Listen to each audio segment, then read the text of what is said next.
Hey everyone, welcome back to BrowncoatNerd. Today we're going to be looking at the Casio AW-80, specifically the D7A variant. Now I picked this up off of Amazon several months ago. I believe it was like $35 to $45. And I was essentially just kind of wanting a little more of a classy looking Casio. This is one of the earlier ones I had purchased. And in case you're coming across this channel for the first time, please do know that I am fairly new to watch collecting, specifically watch reviewing. This is not my normal cup of tea, but I have fallen in love with Casio watches. So, a while back you saw my review on my first Casio analog watch. This time I decided to get something a little kind of classy looking, and I like the analog digital look of this. So like I said, this is the D7A variant. If you like this general setup, but you're not too fond of this specific version, go look at the AW80s. They come in a very wide variety of models, colors, faces, dials, bands. So if you don't like the style of this one, they do have a wide variety for you to choose from. Now this is water resistant to 50 meters. It does have multi-alarm with snooze. It has a stopwatch. It has a countdown timer. It also does have a world time function, so you can easily scroll through popular cities in the different time zones to easily set your time to that time zone. It has an LED backlight. Does have a little bit of lume on the arms. This also has a 10-year battery life, which I really liked about this. Has the longer life battery on there. Also, surprisingly, it does have a mineral crystal rather than just a standard acrylic crystal, so that is nice. And then, of course, this is, if you can see it, they're part of the Telememo series. So this one, and now this isn't a reason I got the watch, this was just kind of an added feature that none of my other Casios, and to date, have this. Essentially, you can store people's phone numbers in here. So you can add a name and a number. I was kind of trying to think how relevant that is nowadays, with everyone having a cell phone and your entire phone book being in there. However, I was like, well, that's kind of nice because I don't have anyone's phone number memorized. The only two phone numbers I have memorized, obviously, is my own phone number and my old home number, which is still, my mother's phone number. But I remembered those numbers out of necessity and the fact that I didn't have a cell phone back then. So, I get someone's number now, I immediately put it into my phone. I couldn't even guess what some of the most common, friends of mine's numbers that I call, what they are if I didn't have my phone with me. So I guess if you're in a situation where you might lose your phone, that is nice to have a few important phone numbers on here. I was even thinking like maybe someone elderly, maybe a little bit of dementia. If they get lost, get confused, they can store phone numbers in here. However, that's really stupid because if they have dementia and get lost, they're not going to remember that they've got phone numbers stored in here, let alone how to get to those phone numbers. So, how relevant the Telememo feature is today, I don't know. I mean, it is kind of nice that it's there as a backup, I guess. But, just figured I'd throw that out. It's not a function I used. I've got nothing really to report back on that. Now, I will throw it on my wrist real quick. I have a 7 1/4 inch wrist. And this is kind of where I ran into my first hiccup with this watch. I do like to wear my watch is a little bit loose. There we go. And it's kind of on there tight. You see it's kind of funky. It's sticking out almost to a point here. I had to remove one of the links because not only was it too loose, but the way this band is, it like forms a perfect circle. And so it was just fitting on my wrist really weird. We do have 4 micro adjustments, and I've played with those too. I've pulled it all the way in. I just really cannot get this watch to fit on me comfortably. This was the first Casio watch I've kind of ran into that, and once again my collection has gone up quite a bit since receiving this watch. It is still the only Casio watch band I've had an issue with. So there was that downfall. Now, after I got it, yes, it looks like a slightly classier, but yet still cheap watch. One of the things I hate are fake screws, or I guess in this case, fake rivets. And it's got these little gray plastic looking things here, which from a distance don't look bad, but once you get up close, you're just kind of like, so that was kind of a bummer. Plus we have this exposed gray plastic patch at the top and bottom, as well as this outer ring, which once again, looking in photos and stuff and from a distance, does not look too bad. But then you get up close, and really for the most part, I do think this watch looks pretty decent. That gray plastic just really knocks it down a tier. Now, of course, other versions of this watch that aren't trying to go for as of a classy look, they don't have the gray exposed plastic. I think some of them are all just, black plastic. Once again, the variations vary wildly on the design. So, if this one's putting you off, but you like the basic setup, like I said, go look up what all designs they have to offer. The other thing that really bugged me, now I did not know about this when I purchased this watch, and it kind of weirded me out because apparently that is a thing that is going to bother me. When you set the time on this watch, you will set your analog clock time, and then you will go into the settings, and I don't use this watch often. There we go, there's the time. And then you go into the settings and you set the LCD clock time.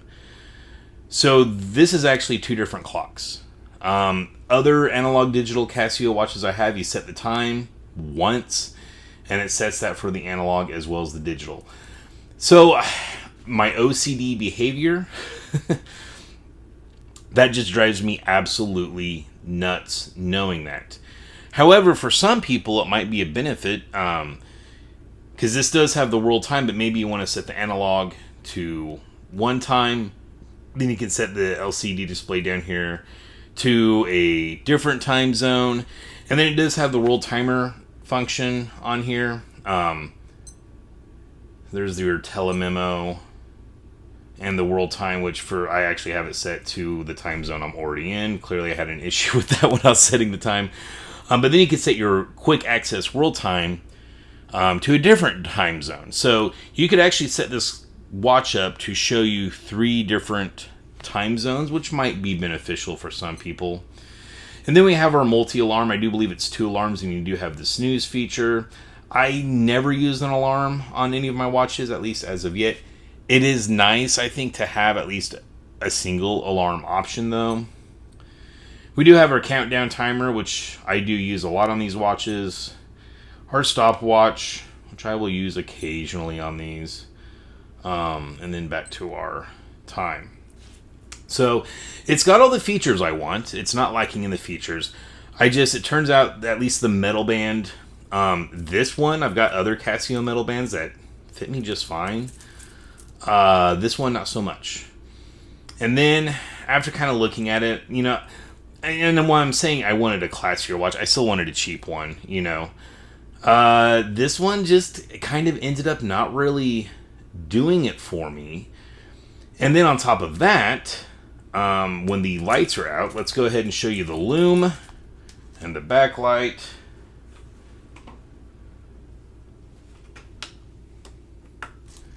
So, as you can see, typical Casio lume, not great. And then there's our backlight. You just press it once, it goes on for, 2.5, 3 seconds. And it's actually pretty good. We got 4 LEDs in there. Lights up that ring really well. However, and right now it's a little bit easier to see the hands because they got the lume on there. That lume goes away.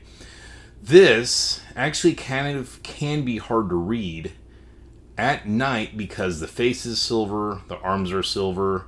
It's got 4 freaking LED lights in there. But at a glance, you kind of have to stare at it for a second. Sometimes I have to hit that backlight a second time to really kind of exactly figure out what time it is. So the backlight on this is good. I think the issue is with this specific version, this style, it's just difficult to read. It's got 4 freaking LEDs in there. I have a feeling the other styles of this watch will be much easier to read. It's just the combo of this one is working, not in its favor. So, this is the first Casio I'm getting rid of. Like I said, it has all the features I want, plus some. The backlight's good. It's just, unfortunately, I didn't get the best combo. The band on this one, I'm just not a fan of. And yes, I can change out the band. However, I've got plenty of other watches to kind of choose from. So I'm not that concerned. And, looking at this, when I first saw it, I was like, oh, that's kind of classy looking. And now when I see this, I feel like I should be driving an old Cadillac and reeking of Pall Malls or something. I don't know. It just, I'm not the biggest fan of it after all. I've bought several Casios since purchasing this. And I've been pretty much happy with every other Casio watch I've ever gotten. This one is the first, and so far only, just complete dud for me. Just does not do it. Once again, I'm not saying it's a bad watch. It is a good watch. It's got a bunch of good features. I think the 10-year battery life is really killer on something like this. It's probably just kind of a combination of the design that I ended up getting. And once again, if you get a different design, I think this is one of the more expensive ones. So the price is going to go down as well, which is, nice added benefit. So unfortunately for me, the AW-80D 7A just does not do it for me.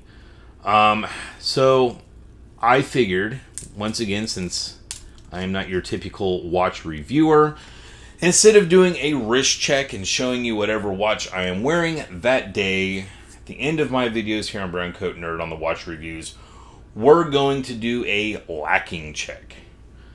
Typically what I review are military and police surplus firearms. I do review some newer non-surplus stuff, but this is pretty much mostly what I review. And what is this? This is a Smith & Wesson 5946. Now, Smith & Wesson made a wide variety of this specific type of pistol. They came in 10 millimeter, 45, well, I think 45, 40. They came in a variety of calibers.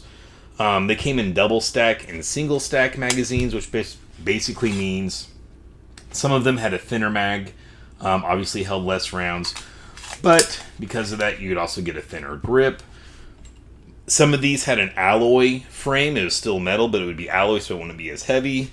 This one is an all steel frame, and we are working with an empty gun. So it's pretty hefty. If you watch any gangster movie, cop movie, action movie from the 1990s, you're going to see a version of this in some form or another pop up. I believe it even pops up in It's Always Sunny in Philadelphia. I believe the episode title was The Gang Gets a Gun. It was one of these, a version of one of these.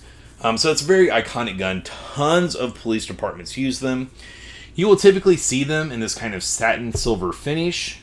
This was an upgraded finish option. The standard ones did come in a black blued finish. That finish was a little bit cheaper, but yet again, this seems to be the most popular option. Now, I did pick this up from Ames Surplus back in October of 2024, so about a year ago, for $330.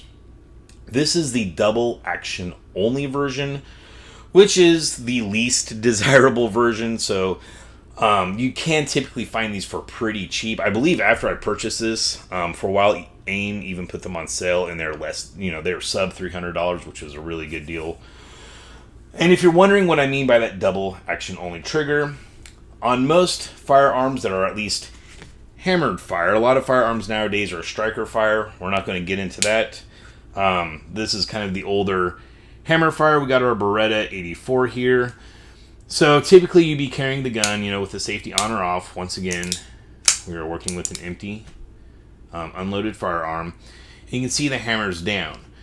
Now you get into an instance where you need to fire the gun. Your first trigger pull, you'll see the trigger is far out. And as we pull on that trigger, you'll see the hammer start to come back.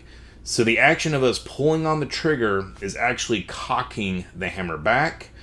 Once it gets back to a certain point, that hammer will drop, and you have fired the gun. Now the gun will cycle, which means round goes off, the slide comes back, loads another round, and you will notice that hammer is now already in the downward position. So if we need to fire another round, we release the trigger, and you will notice the trigger is much further back than it originally was. It was originally out here, because we no longer have to do that extra motion of cocking the hammer. So now we have less travel, less distance to pull the trigger, plus the weight, the overall weight of the trigger to pull it, the force of the trigger, is much, much lighter now. And then we can fire the gun with a lighter trigger that you have less distance to pull. Now, at the time that this came out, double action semi-automatic handguns were fairly popular, especially with police. My theory on that is at the time, a lot of police departments were switching from using revolvers to using semi-automatics like this. And the revolvers, those typically don't have a manual safety like this guy here, but those will be a double action trigger pull. You do have the option of pulling the hammer back on a revolver to get that shorter trigger pull with a lighter trigger resistance. However, that hammer does not automatically cock back because it does not have a slide to do so. So a lot of the police departments were used to dealing with that revolver double action trigger, that heavy, long trigger pull. So I think that's why double action semi-automatic pistols were so popular, is a lot of departments back in the days when these were first coming out, they were really paranoid of that hammer being back with that shorter, lighter trigger, that they're going to have an accidental discharge or something along those lines. Because the longer, heavier double action pull kind of works as a safety to make sure you're really wanting to pull that trigger. So this one, as you can see, when we start to pull the trigger, that hammer is coming back, and the hammer is kind of bobbed because there's no point in having a lever back there to pull it back to cock it, because it doesn't work like that. So pull that back, and then it breaks. At which point, the slide will come back, chamber the next round, and you will notice that hammer is back in the forward position, and we've got that exact same trigger pull every time. And that's the other thing about it, is with something like this, your first trigger pull is long and heavy. Every trigger pull after that is going to be short and light. So police officers that have always used a revolver and had the same pull weight every time, that's going to be a new degree of training, something new to them. Whereas something like this, a double action only semi-automatic pistol, it's still going to be that same trigger pull feel every single time you pull the trigger. So I think police departments were a little more comfortable with that. Now, as far as double action only triggers go, this one, it is fairly heavy. They all are. With my trigger pull gauge, average pull on 5 pulls was 9 pounds 8 ounces. However, it is a very smooth trigger, so that kind of makes it feel like it's a lot lighter. This gun is very accurate to shoot. It's very fun to shoot. With it being an all steel frame, it's got a lot of weight to it, and so that kind of eats up some of the recoil. So that is nice. However, if you're going to be shooting this particular version all day at the shooting range, it will definitely wear out your trigger finger pretty quick because you got that long, heavy double action pull. You know, the first couple of mags, which this is chambered in 9mm and it holds 15 rounds in the magazine, if I didn't mention that already. First couple mags at the range, not bad at all. But you go through like a box or two of ammo, you're just like, ugh. It catches up to you really quick. So this is kind of a fun little brief range toy. I got it because they're cheap. I wanted one of these versions just to kind of throw into my collection. I always like adding police surplus, even though this particular one is not marked in any way as belonging to a police department, which is unfortunate. The double action pull, well, not ideal. On this one's not too bad. If I'm going to take this out to the shooting range, I'm definitely bringing one more pistol. because I'll eventually get tired of shooting this and I'll want to switch to something with a better trigger. And also just being a not only sci-fi nerd, but a movie screen nerd in general.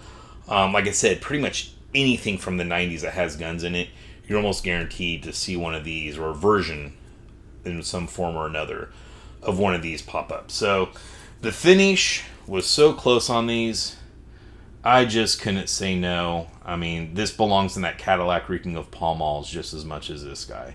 I know it sounds like I'm talking hate on this watch. It is a good watch. I'm just not a fan of the D7A version of this watch. And also, now that I know it's actually two separate clocks that you're setting, I don't know why, but the OCD part of me just says no. And I've got plenty of other Casios now. So I am going to let this one go. I've actually got a buddy of mine, Tim. I kind of started showing off the different Casios as I was getting into them. And he's like, yeah, watches are cool. And then he went out and bought a smartwatch. And I was like, no, you're doing it wrong. And then when I showed him pictures of this one, he actually really liked it. So I'm going to go ahead and give this guy to him. Hopefully we can get him back from the dark side of smartwatches and over to quartz. So that is my review of the Casio AW-80D, which is the best way to put this up here. Casio AW-80D7A. Not a bad watch. I have a feeling the dual clock thing will bug some people. It's got good features, excellent battery life. Don't think the D7A is probably the best version. Maybe you do like it, maybe you do love it. Tim seems to really like the style of it. Hopefully the band fits his wrist better than it does mine. And like I said, this is the first time I've had any issues with a Casio metal band not really fitting my wrist properly in any way. I don't have a bunch of Casios with metal band, maybe 4. But yeah, this one just did not work, and I'm just not going to mess with changing out the band. So just kind of a small public service announcement, I guess, over this watch, and some things to be wary of if you're wanting to grab one of the AW-80s. So that is all I've got for you on this one. I hope you guys enjoyed the video. If you did, please consider liking and subscribing. Check me out on Rumble as well as Instagram. And of course, as always, stay safe and stay shiny.